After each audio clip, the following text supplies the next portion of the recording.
So welcome to the BKFI webinar, first webinar of the summer, which I'm very excited about.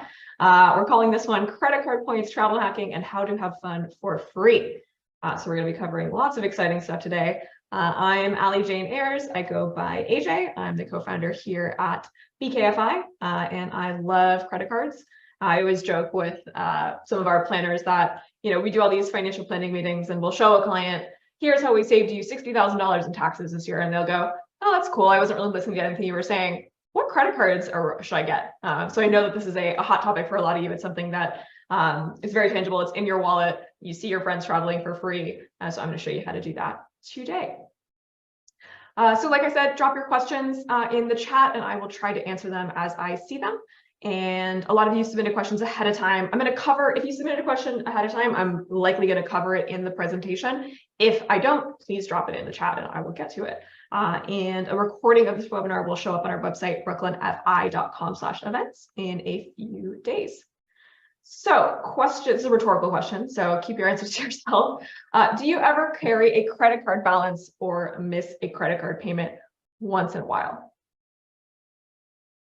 I missed a credit card payment once. If you carry a balance, don't. If you are in a position where you are carrying a credit card balance for whatever reason, travel hacking is probably not for you at this stage. We definitely want to get a handle on cash flow and be able to pay those balances off before we start trying to play the points game. If you miss credit card payments, there's a very easy solution to that, and it is called auto pay. So if you don't have auto pay set up on all of your credit cards, emphasis on all, please do so. I'm a human. We are all humans. I missed a credit card payment once and I will never do it again because it can negatively impact your credit. So if you're not on auto pay, set it up. This webinar is going to assume that you have solid credit and you pay off your balances every month. Like I said, if you're not able to do that, let's get cash flow under control. Let's handle that first before we start credit card hacking, because you are not going to win the game if you are carrying a balance on those credit cards. The credit cards that we're talking about today, the Amex Platinums of the world, the Chase Sapphire Reserves of the world, the interest rates on those credit cards are extremely high. We're talking about as high as 30%. So if you're going to carry any kind of balance, you're going to lose the game, and the interest payments you're going to have to make are going to far outweigh any benefits that you're going to receive by getting, free flights or hotels. So I want to throw up a poll, which is, why are you here today? Are you looking to start off earning travel rewards? You want to optimize the cards you have, or you have so many points that you need to start spending them and you're looking to me to show you how. Okay, I have some optimizers. Not a lot of folks with a bunch of points to spend. I don't think Shane Mace is on this call, but Shane, if anyone needs any credit card points, just ask your boy Shane. He's got plenty to go around. All right, I'm going to go ahead and end this poll. So a lot of you are looking to optimize the cards that you already have. Awesome. Alrighty. So like I said earlier, you can win the game. If you are a responsible spender, you're paying off your balances every month, you're using the benefits of these travel rewards credit cards, you can win.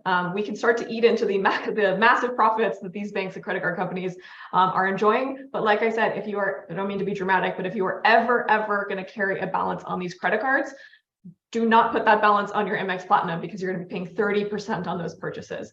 It's like way opposite of a discount. You're way overpaying. So definitely need to drive that point home. And if you ever do run up a balance for whatever reason, life happens, medical emergency, and you do have a balance on, let's say, an Amex Platinum with a 30% interest rate, let's get that balance transferred elsewhere into a lower interest rate credit card. Just a tip for you there. But I imagine a lot of you are in that camp of, I'm able to pay off my balances every month. I'm just looking to optimize. So today we'll go through travel tips. Are airline credit cards worth it? What are the best travel rewards programs? How does travel hacking impact my credit? How do I spend my points? And how do we actually choose which card is best based on our annual spend? So I like to start off with my general travel tips. Whenever I'm going on a trip, whether it's for work or pleasure or what have you, to visit family, I just always want to ground myself in how much is this thing going to cost? So I always start with Google Flights or Kayak, Skyscanner if I'm going somewhere interesting, like internationally. I want to get an overview of what flights are available and how much they cost before I start going to my rewards programs that I already participate in. Global entry. I'm a big global entry stan. If you are ever leaving this country, get global entry. I don't care if it's one time. It's nothing like 6 hours at JFK through immigration to make you wish that you had signed up earlier. TSA pre-check also clear, also a must-have. I put the threshold here at 4 times a year. I would say if you travel at all, why not? Especially if you're going to have one of these rewards credit cards, you're going to get your TSA pre-check reimbursed, and you're going to get, first on some cards, you're going to get your clear membership reimbursed as well. Other tips, using your regular old Amex points or regular old Chase points for normal business hotels in the USA, Europe, and Asia. I have noticed over the years that the Marriotts and Radissons of the world, if you just need to go somewhere, need to stay in a hotel, nothing fancy, using your Chase points or your Amex points, you can find really great deals. I've stayed in European cities at a perfectly wonderful Marriott for very, very few points. So the redemption on some of these kind of like household brand name hotels in certain cities can be very valuable. Hotels.com is probably my favorite. I guess you could call it a hack. I've used hotels.com for years. If you book travel through work, use hotels.com. Maybe you're using your work credit card, so you're not necessarily going to get the points, but you can accumulate the benefits through hotels.com. Every 10 nights, the 11th night is free, which is pretty cool. If you're going on a long and complex trip, I love Wanderlog. It's an app, it's like $50 a year. It's really great for planning out your itinerary, where you're flying, where you're eating, where you're staying. Just did a 2-week trip in Japan, and I would not have had a great time without having that itinerary on my phone. Spreadsheets are fine, but I hate using Google Sheets on my iPhone. And then this last one, download all the stupid apps. Every airline you fly, have the app on hand. Sign up for every rewards program, Marriott Bonvoy, Hilton Honors. Just sign up, right? Like, you want to see what's available to you. You never know when it's going to save your ass, right? You never know when you're going to get free Wi-Fi or a free beer or a free whatever, glass of wine, bottle of wine, what have you. So clutter your phone with all the apps is my advice there. Here's a fun one. In 2023, we can't do anything without talking about AI. So ask ChatGPT to plan your trip for you. I'm going to Portugal at the end of next month. And I told ChatGPT I love tinned fish, long walks, art, and history. I love to eat seafood in inexpensive and fun restaurants. I also like natural wine. Plan a 4-day trip for me to Lisbon that details my entire itinerary, including hotels, restaurants, and sites. And it did a pretty good job based on the list that I've gotten from trusted friends. Great recommendations. Didn't love the hotel recommendations, but truly an incredible tool for this kind of creative itinerary planning. So if you're going to a new city, ChatGPT. So that's my little hack there. So what type of travel hacker are you? So I've decided that there are 3 different types of travel hackers. There's the first one, which is spend as little as possible with maximum travel flexibility, low credit card spend. Your goal is that you just want to travel as much as possible. The deals kind of determine where you're going and when you're going. You love to travel, you want to do a lot of it. You'll hop on a plane tomorrow if flights are on sale. So for you, you're an expert level. You don't really have airline allegiance. You're spending about 5 hours a month tracking all this stuff, making sure you're maximizing your points to the nth degree. You're probably on TikTok looking at those like last minute deals, like, hey, I don't know, Asiana Airlines just had a sale. We can fly to Korea for, $300. So you're watching those deals, you're booking those trips all the time. And you probably have 5 or more credit cards and you're rotating through those sign up bonuses. I would imagine most of you are this second one, which is you're an optimizer with medium travel flexibility. Maybe you travel 6 to 12 times a year. You're visiting family back home. Maybe you travel a couple times a year for work, and you go on a few vacations. You kind of have a good idea of when you need to go and where you need to go. So you really want to optimize the points that you're using. I'd imagine this covers most folks here. If you're a novice level, you're probably spending an hour, if that, a month tracking this stuff. You probably have some airline allegiance, meaning that you maybe fly Delta and JetBlue, which is sort of what I fall into. You probably have 2 to 3 credit cards. Probably spending some nice fees, probably have an Amex Platinum. And then this last one is you fly all the time, you prioritize convenience and comfort, and you fly exactly when you want to, and you do it in style. So you're picking an airline, you're sticking with it. You have a ton of spend that can get you the airline status that you need to get those outsized perks, and you are rewarded for that allegiance. So let's throw up another little poll here, and let's So yeah, what type of travel hacker are you? Which category do you fall into? Are you as much as possible, cheaply as possible, travel when I can to places I go to often, or this last one, which is I know exactly where I'm going there often, and I want to fly first class. Give you guys a few moments to decide who you are. And now let's dive into some specifics. All right, everyone got their answers in. One more second. Oh, some last minutes. Oh, okay. Let's go ahead and end that poll. And looks like most of you do fall into that travel when I can to places I frequent. Oh, okay. I have quite a few travel exactly when I need to in style. I'm with you there.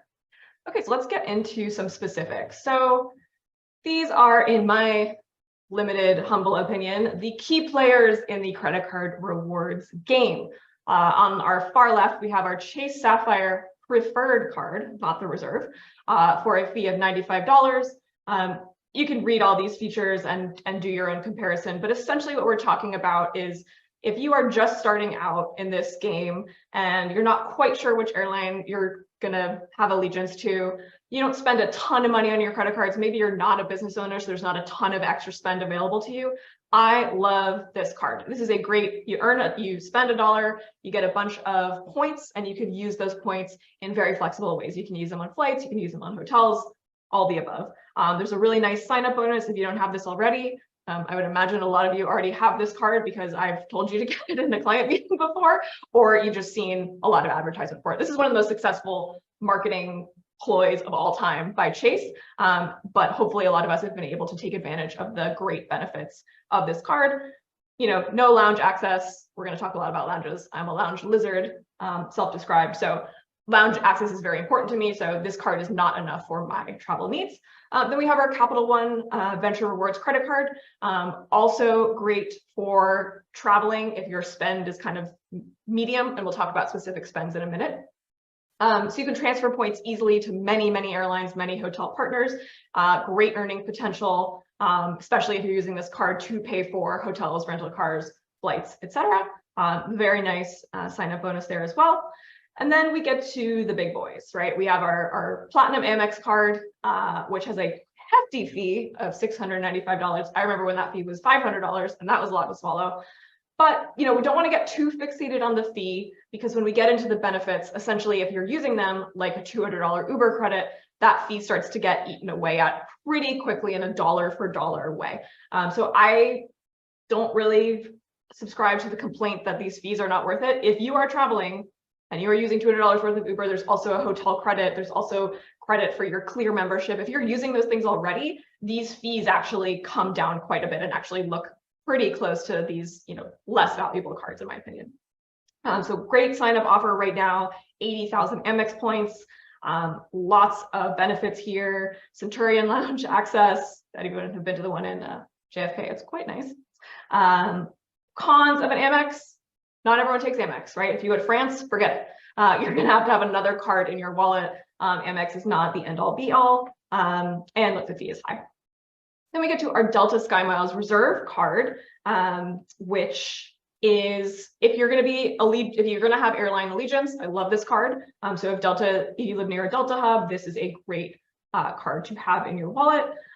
You earn Delta status faster, right? That's the reason to put all your spend on a Delta card, is that you want to be that diamond medallion status, which comes with a ton of benefits like upgrades all the time, you know, free companion passes, all the stuff that comes with airline perks, which we'll get into, I promise. Delta, you know, every rewards program is going to have all these rules, and you basically have to have a PhD in credit card rewards to understand them, which is why I kind of like to. It's important for you to understand what type of travel hacker do you want to be. Do you want to spend a lot of time finding the absolute optimized best route, or do you just want to say, I'm a Delta girl, let's go, get me upgraded, and you know, I don't want to pay a lot of money for this flight. And you can be both, right? Some years you might be traveling a lot, maybe you got a new job and you have to go back and forth between New York and San Francisco. Might be a good year to get one of these cards. Maybe you don't have that card forever. You know, COVID is really interesting, right? A lot of folks signed up for these travel credit cards, and then all travel stopped. So there was this like adjustment of, well, why am I paying the $600 fee if I'm not even traveling? So there could be years where you're not using all the benefits. Okay, so you're gonna hear me talk a bunch about the Points Guy. That's a website, TPG for short. So the Points Guy, it's no longer just one guy. He's got a whole team of writers and analysts who, in my opinion, know the landscape the best. They've got great comparisons, so they're gonna go much deeper than I am today. But they've got this kind of valuation system of how do we stack these cards up against each other in terms of, how much is a point worth? What is the redemption value here? And as you can see, the winners here are American Express membership points and Chase Ultimate Rewards. And you can see that Delta is not a winner. So when we're comparing dollar for dollar redemption, Delta SkyMiles is not the best place to spend money to earn rewards, with a big asterisk that there are other benefits that may be even more valuable than a dollar for dollar redemption, which we'll get to in a minute. So Chase Ultimate Rewards, Amex, great programs, great reward valuations. Alrighty, so let's get into, how much is your actual credit card spend worth? So like we started the webinar with, if you are carrying a balance, you're not playing this game. But if you're spending money and you're paying it off each month, great, let's use that spend to get us this free shit is really what we're talking about today, right? So what I've got here all the way on the left is what are you spending roughly on credit cards each month? I would imagine most of you can't pay your rent or your housing on your credit card. So this is kind of everything else. And then times 12, we get our annual spend. And then here we've got our estimate based on those valuations from the Points Guy. What is our estimated points accumulated each year with each of these rewards programs? As you can see, Delta SkyMiles is going to be a little bit less. American Express and Chase are going to be on par. And then I don't know how useful this is, but I just wanted to kind of show you a comparison. There are also cashback cards available. I'm not a huge fan of cashback cards. I think, and the Points Guy can prove this in minute detail, that if you are traveling and you are using the benefits, you actually get a better dollar for dollar benefit from using points instead of just getting the cashback. So yeah, just for comparison, here's how much those would be worth in cashback points. So this should kind of help guide you. We're going to look more at actually like how much flights cost when you're using rewards points to redeem them. So for example, if you're a person who's spending about $5,000 a month on credit card, you're spending about $60,000 a year. Whether we're looking at Chase or Amex, we're accumulating about 120,000 points each year. Now, what can that get you? Well, it could get you a first class flight once. It could get you 6 nights in a crappy business hotel outside London. So actually playing the game of what is the best use to use up these points. I'm going to show you kind of what all the different portals look like and kind of how I think about, okay, I need to go somewhere, which points should I use? Should I pay cash? And how that decision gets made. So how many credit cards should you have? So in my opinion, at least 2. More than 4 gets a lot to manage, right? Where we're like, wait, what's this payment? When does this payment due? It's hard to keep track of your own spend if it's spread across so many different cards. So what's in my wallet? I've got a Delta Rewards, the Delta Reserve card. That's where 90% of my purchases go. That's for personal. I have a low fee rewards credit card when they don't take MX. I also have that Chase preferred card. I have a secondary travel rewards credit card when I can't fly Delta. I fly JetBlue a lot for a specific destination, so I also have a JetBlue card. And then I have a travel rewards business credit card for business and status. And that's really why, to me, a brand loyalty to Delta is worth it, because I'm putting all my business expenses on this credit card, and therefore I'm spending a lot. It's a business expense, but I'm getting rewarded personally. I'm moving my way up through those status ranks, and then getting the outsized benefits by spending a lot on the credit card. Other stuff I have in my wallet, I have 2 older Amex cards I can't close. So a lot of you had asked in some of the questions when you registered, does closing cards hurt my credit? And the answer is sort of yes. The idea of like opening a credit card, getting the bonus, closing it right away. If you close it within a year or 2, probably not going to dramatically impact your credit. If you've had a card for 3, 4, or 5 years and you decide to close it because of the fee, that's when we get into this kind of gray area of like, oh yeah, I don't know what else is going on in your credit score, but that could be a pretty dramatic hit. So one thing you can do is you can actually call these credit card companies and ask them to downgrade you. So I used to have an Amex Platinum card before I got the Delta, and I didn't want to pay both fees. I want to pay $695 over here and $550 over here. So I asked them to downgrade it to an Amex Green card. So I still have the card open. I never closed it. I'm just not paying that fee. I don't really use that card anymore. It's just kind of sitting in my wallet. Actually, sometimes I just put it in my desk and don't even bring it out with me. Someone asked in the chat, is it ever worth closing no fee cards? Honestly, no. I hope those laws change because we're all going to be carrying around credit cards in our wallets that we've had for 30 years and don't have any use for. But I generally, if you can maintain them and you can keep them open and you're not going to forget about them and they're not going to be any like secret payments that you're not making, I generally shy away from closing cards and just keep them open, especially if there's no fee.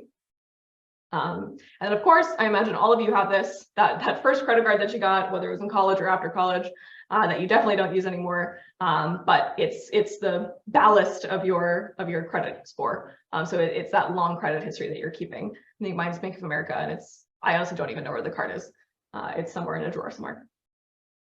So are airline credit cards worth it? A bunch of you asked this when you registered.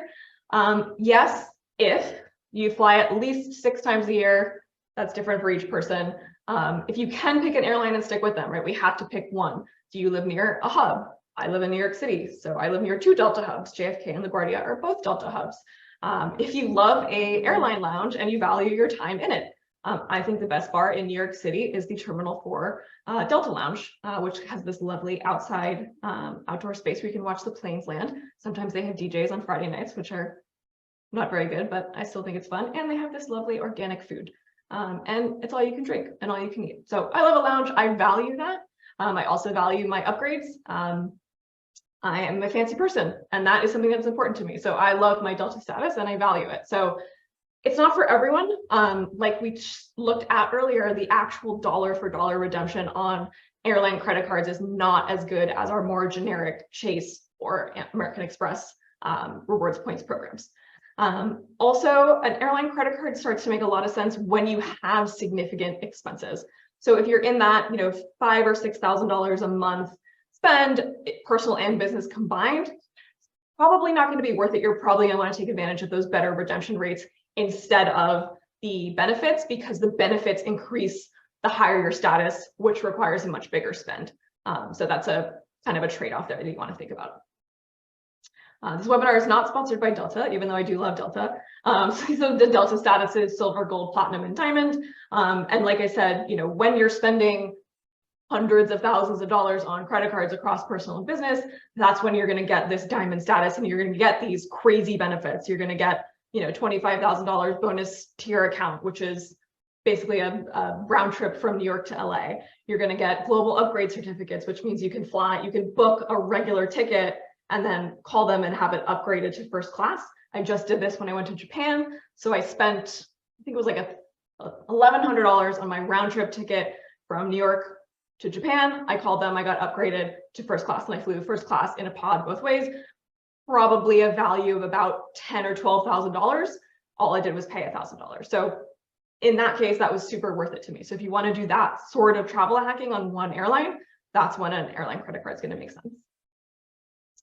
So, thinking about how do we quantify these benefits of these airline credit cards? So I put together this methodology of basically what is the estimated dollar cost of items that are going to be covered for free by an airline credit card. And I'm using Delta as an example, but I know that American Airlines, JetBlue, and United are pretty similar in terms of their programs. So look, eating breakfast at the airport, what does that cost these days? About $15 for a bagel and a coffee, probably a little bit more. Getting an upgrade to first class, I've just thrown out $500. It's probably a little bit more in some cases. Getting a beer at the airport, about $15, and then checking a bag, $50. And then I've got this chart here of how many times do you fly each year. If you're only flying once a year, yeah, probably not totally worth it to get that airline credit card. But if you're a person who's flying twice a month or more, you're going to start to see that these benefits can be pretty outsized. So go ahead and take a screenshot of this, and then you can kind of do your own arithmetic of how many times you fly, what are these benefits that you're going to use. This one, the food thing, I don't want to undervalue because, if you're going to the airport twice a month, you're probably eating, you know, a bunch of meals in the airport. Those are not only unhealthy and often disgusting, but they're going to add up, right? So if you have that lounge access, you're going to get that free food that's going to be healthier and probably to your vibe. So yeah, I try to quantify this. It would make sense for you at whatever level you're at. So the estimated annual value, you know, of an airline perks card for someone who travels once a month, I just roughly ballparked it at about $1,880 a year. So it's pretty significant when we're talking about these benefits. All right, what are the best travel rewards programs? Chase Points, best all around, in my opinion. Great website, easy to use. Capital One, kind of same thing. I'm less familiar with that one, but I would put it up there in terms of like ease of using your points and actually booking travel. Delta Sky Miles, as you know, I love them. Hotels.com, don't sleep on hotels.com to book your hotels. If you're not using points and you're paying cash, I almost always try to go through hotels.com. I will always check the hotel website too, just in case it's cheaper by booking directly. But I love hotels.com. Not sponsored by hotels.com, but please sponsor me. Question here. Would you book flights straight through Chase using Chase points? Yes. So we're going to get into an example about that. But yes, if you, let's say you're flying from New York to LA, you would go directly to your Chase Ultimate Rewards portal, type in the flight that you want, and potentially book directly through the Chase portal. I also want you to do a comparison at the same time of booking directly through the airline using most bang for your buck. What you'll find as you start to do more of this travel booking, you will find that sometimes there are great deals and great point redemptions, and sometimes they are terrible. So my journey will often be, okay, I need to go from point A to point B. I'll start with Google Flights, so I have an idea of how much things cost and what flights are available to me. And then I'll kind of check Delta, I'll check Chase, I'll check Amex to see like, okay, who's offering me the best deal for this?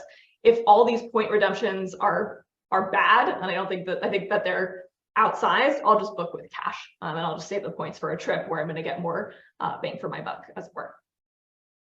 So should I open and close cards to score welcome bonuses? Sure, if you want to dedicate your life to this. One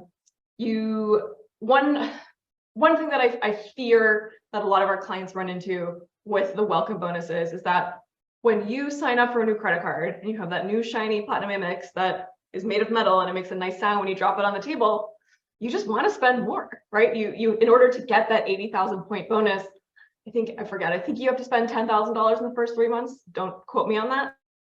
You're going to want to spend more. So we don't want to spend more money just to get credit card points. If you're going to spend the money anyway, you might as well get the points, but I never want you to spend money or carry a balance just to earn credit card points. It is not worth it. It will never, ever, ever be worth it. Credit card companies are pretty smart. They are getting smarter to us travel hackers. So a lot of times they will only let you have one lifetime bonus, meaning you already got an Amex Platinum bonus in 2018, so you're not going to be able to get that new bonus when they offer a new credit card. So just make sure you check on that before you actually go through the application, before your credit history is actually impacted. And we covered this already, but yeah, closing older cards can negatively impact your credit, so don't go too crazy. But you can often downgrade a credit card if it's one of those high fee rewards cards and you don't need it anymore. All right, so let's talk about how we actually would go ahead and use our points. So I just decided to make up a random trip. I want to fly from JFK to LAX on August 1st through 5th. I want to leave in the morning and come back in the evening. So what I did here is I looked at, here's American Express. This is their rewards portal. I looked at Chase. This is their rewards portal. And then I looked at my Delta Sky Miles account. And that was the results here. So how do we possibly decide which one of these is a good use of points? Well, I don't know, kind of immediately, like the value of the flight. So the 8 a.m. for some reason wasn't available through the Amex portal. So I had to take this slightly later flight, which is actually a lot more expensive. So Amex is already out for me.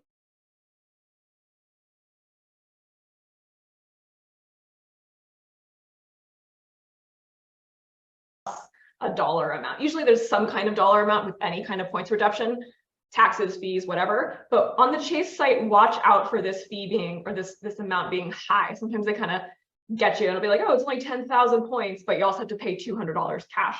And then we come over here to Delta, so it's gonna show in miles how much it would cost. One neat thing about Delta, again, not sponsored by Delta, I just love Delta, is that if you have one of these reserve credit cards, this is a new feature that you actually get a 15% discount off the miles required to cash in. So someone without this card would have to spend 36,000 miles. Because I have the card, I only have to spend 30,500. And then of course I got to pay that $12. So from my perspective, I basically am deciding whether to use my Chase points or my Delta miles here.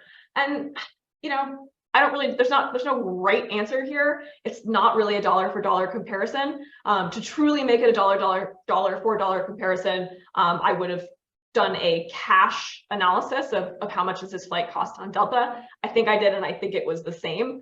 So really it's like, do I want to use my Delta miles or do I want to use my Chase? Either of these is a good option for me.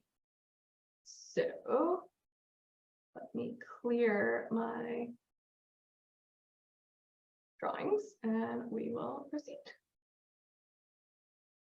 Okay, so if you really want to win the game, right, if you really want to maximize those points that you're earning, the best dollar for dollar redemption is to transfer those points to another airline or hotel company. So here is a case study from the Points Guy, TPG, which is basically how do we get one of these awesome private Singapore Airlines suites, and how do we get it for not a lot of points?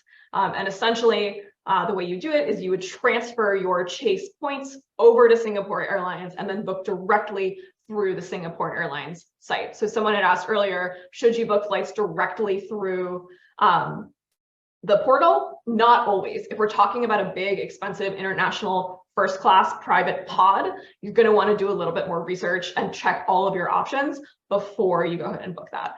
And you know, a lot of you had asked questions beforehand about like, how do you find these deals? Like, and you know, then someone's like, are there great TikTok influencers? Like, that is really the place where you're going to find those like last minute or this week deals. Otherwise, if you need to go to a certain place at a certain time, probably going through the portal and actually spending your Chase points or your Delta miles is the best place to start.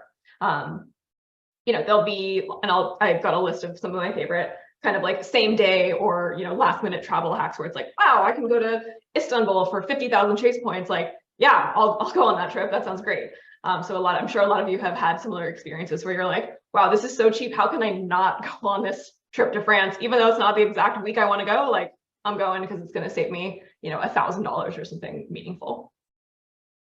Let's see, how much time do we have? Should we book a trip together? I was thinking that'd be kind of fun. Where should we go? Throw out some ideas of where we're going on our summer trip. Too shy. Australia. Okay. Thomas first to the trigger there. So give me a second. I'm going to pull up all of my sites and I'm actually going to show you how I do this. So where in Australia are we going?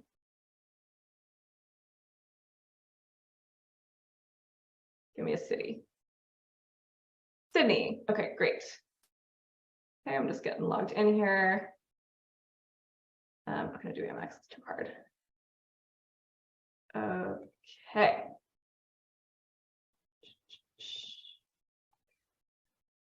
And we're going to go from New York to Sydney. When's the best time of year to go to Sydney?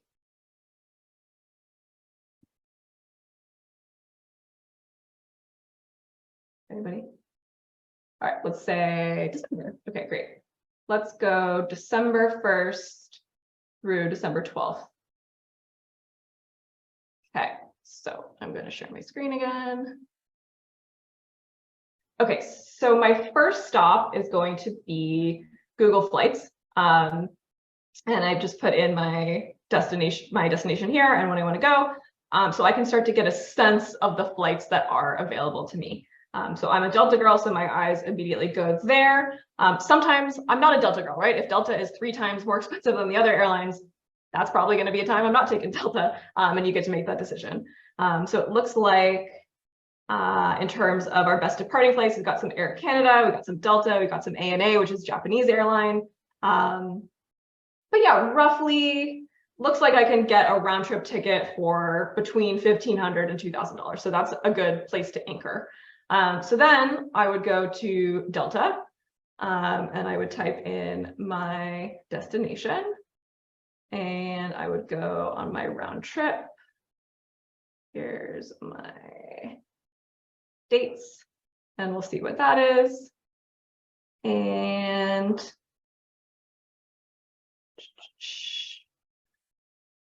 second.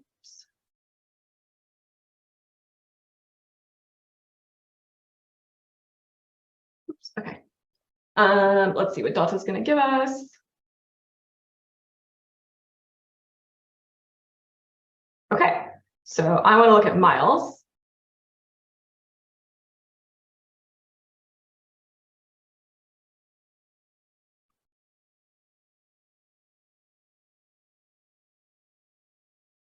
Yeah, this didn't go exactly as I wanted to live. It's hard to do this live, but I think you get the point, which is that we're starting with a Google flight search so we can kind of get the lay of the land. And then we would want to look at all of our different portals to see kind of what we think is the best redemption. And as we saw earlier, there's no exact science to know, well, this one's 300,000 miles and this one's $298,000. You just kind of have to, the more you do this, you'll get used to like, okay, that's a good deal or that's not a good deal. I do want to show you hotels.com if you've never seen it before. How many of you use hotels.com? Anyone also a stan like me?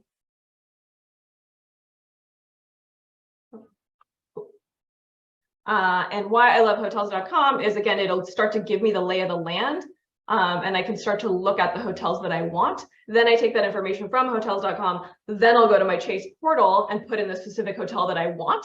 And then I can see, hey, is this award redemption going to be lower or significantly lower than me paying cash? And then I'll make an informed decision about whether I just want to pay cash and use hotels.com or if I want to use some of my Chase points. So that is how I typically go through my travel booking process. I've got a few more slides for us, and then I will open it up to questions and a more thorough discussion. So if you want to dedicate your life to this, if you are very excited about the things that I've touched on today, my favorite resources are the Points Guy. There's also a great smartphone app. Max Rewards is sort of this spreadsheet on steroids, incredible program to manage all of your credit card rewards points. So it's going to have a lot of the stuff we talked about today automated. So instead of going to Google Flights and checking each one, it will kind of guide you as to what is the best use of your points. So Max Rewards is like kind of having like a secret travel hacking ninja in your pocket. So if you're into this stuff, you got to have Max Rewards. Scott's Cheap Flights, great resource for, hey, here's the bargain. I know you wanted to go to Sydney in December, but if you fly 2 weeks earlier, the ticket's going to be half price. Or don't fly on Tuesday. If you fly on Wednesday, you're going to save a bunch of money. The Flight Deal, also, that's a good Twitter follow. They've got like, hey, I found this crazy $300 international flight. So that's good for, I got to go on vacation somewhere, you know, where's the interesting place I've never been for not a lot of money.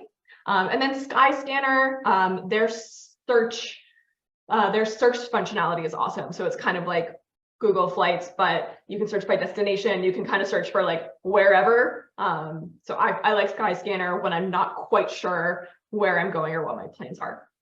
And they've got a lot of like, hey, here's what's on sale today, deals like that.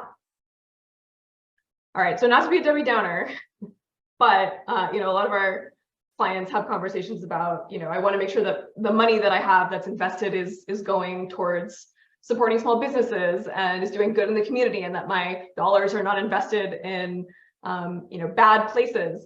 But just so you know, the people that pay for you to get these rewards points are the small businesses. So if you're using your American Express card, often those businesses are having to pay a 3% transaction fee. So while you're getting all these benefits, these businesses are unfortunately paying for those benefits or subsidizing those benefits. So effectively, if you want to support small businesses while you're using your Amex for these points, you should leave a 3% tip or 3% on additional on top of whatever tip that you're already leaving. So not to be Debbie Downer, I just have to, when we're talking about credit cards and the whole credit card space, have to mention that, just like think about the other side of that transaction and who's actually shouldering that fee. So I want to make sure that we got to all of your questions. I think I answered all of these. Just want to make sure. Best strategy for someone who is an extreme flyer. I'm going to assume that extreme flyer means you travel a lot. So in that case, I would say, yes, getting an airline credit card where you have allegiance to one airline and you're getting that great status. You start to see those benefits where you're getting upgraded all the time. If you're flying all the time, flying kind of sucks, right? Going to an airport, you could be stuck in security lines. Like, it's not a terribly pleasant experience. If you're doing it often enough, getting treated nicely, saying, "Oh, hello, Miss Ayers, thank you for being a diamond medallion." Like, that feels good. If I'm having a hard day, like, I like that kind of interaction. So you're an extreme flyer, airline credit card. If you're near a Delta hub, I love Delta. Someone asked, is Amex Platinum really the best travel card? I would say yes, for that lounge access, like we talked about. And it's with the Amex card, you also get something, you get access to something called Priority Pass, which is a network of airport lounges all over the world. And basically with your credit card, you get access to those lounges. So you could find yourself in Dusseldorf at the airport. There's obviously not going to be a Delta, or maybe there's a Delta lounge in Dusseldorf, but there's going to be some kind of lounge that's part of this network that you'll have access to.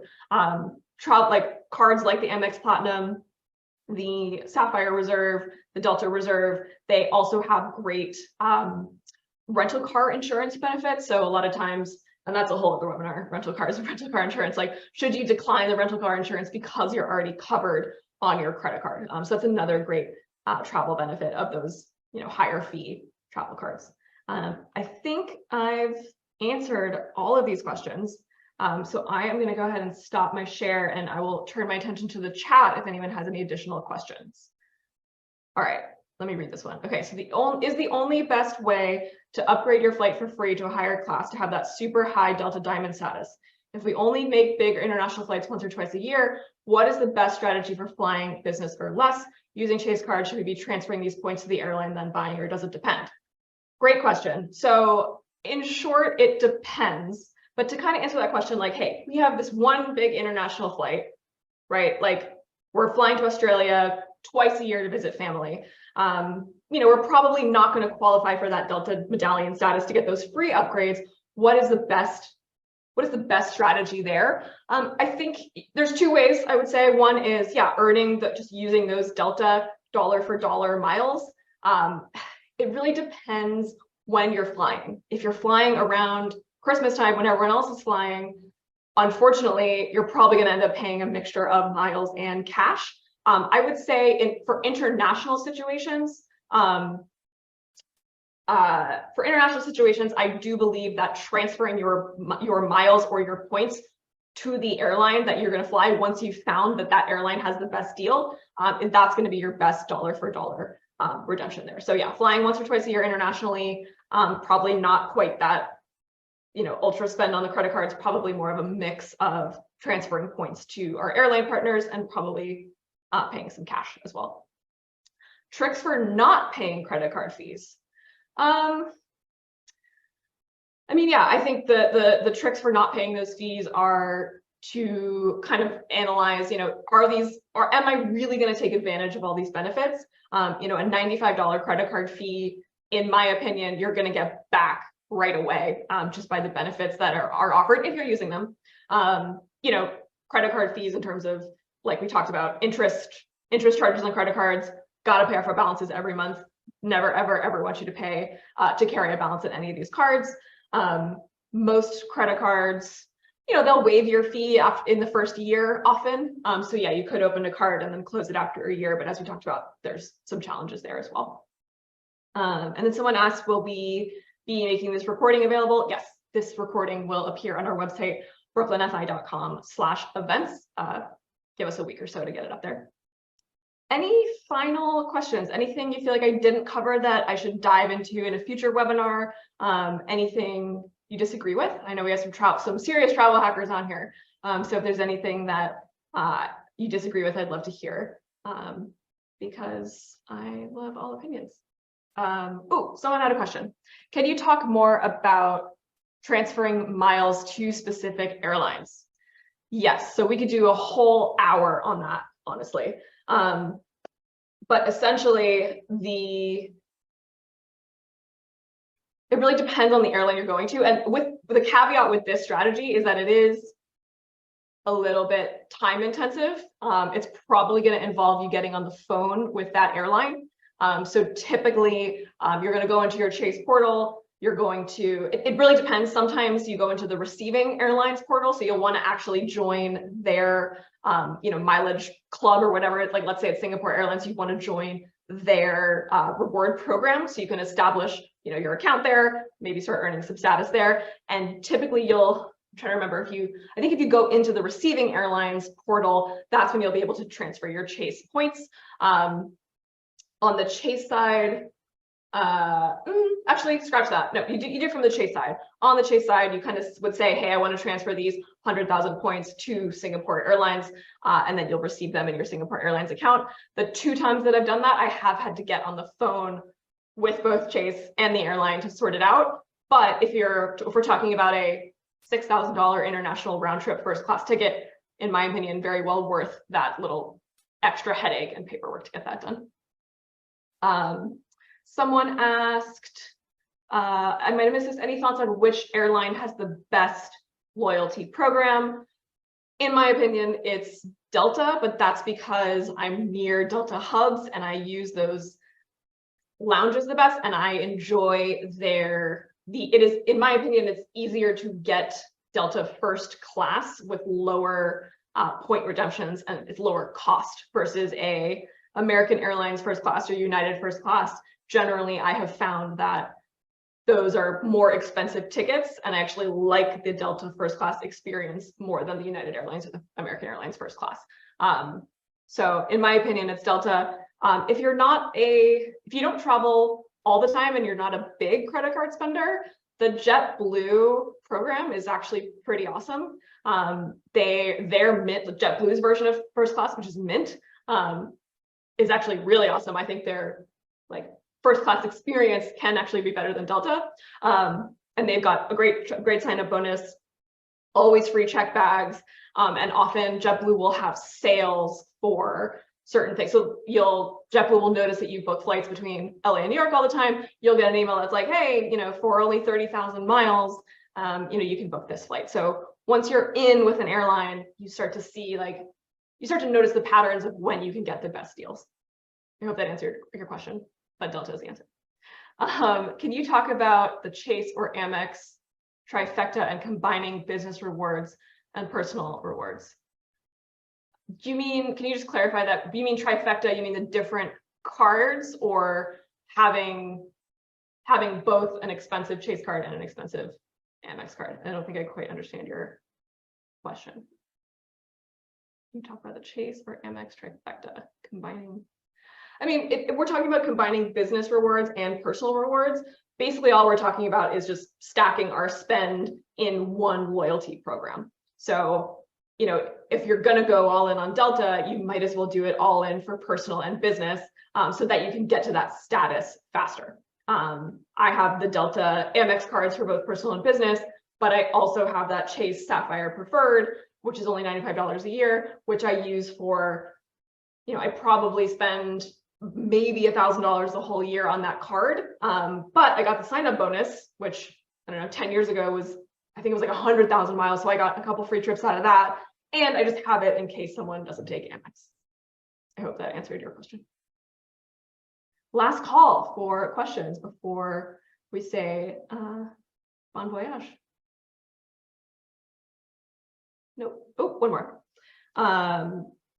We are thinking about closing the savings account attached to our Chase account. If you aren't planning on buying a house or doing anything other than big purchases, is there a real negative impact to closing these cards or accounts and taking a credit hit? Sort of related. Yeah, definitely related. So closing savings accounts, closing bank accounts has no impact on your credit unless there's some kind of line of credit attached to it. So you might have a Chase credit card, but you do not have to have a Chase bank account. So I want to be clear about that. Opening and closing savings accounts, you can do that all day. No impact on your credit. Opening and closing credit cards will have an impact on your credit. So when we're talking about an actual credit hit, closing the card will potentially negatively impact that. I think that answered your question. But yes, and also you can, let's say you have 3 Chase credit cards and 3 Chase savings accounts, you can close all of your Chase savings accounts and still have your credit cards. They are totally separate. So you do not have to have an open active bank account at one of these banks to have an open credit card. For example, Bank of America, like I said, my old college credit card, I have a Bank of America credit card. I no longer have any bank accounts at Bank of America at all. I have auto pay set up from my bank account to pay off that balance. Cool. Thanks, everyone. Appreciate you joining me here today. Love talking about this stuff. If there's anything you want me to go deeper on, future webinars, would love to hear from you. You can email us directly, clients@brooklynfi.com. We'll post this webinar, like I said, on our website in a few days. Feel free to share it. This is information that I think everyone should have, and hopefully you found it useful. And I hope you can use it for some summer travel plans. I'm headed to Portugal, so if anyone has any Lisbon recommendations, I'd love to hear them and compare them to ChatGPT. Thanks, everyone. Have a beautiful afternoon and evening. Bye.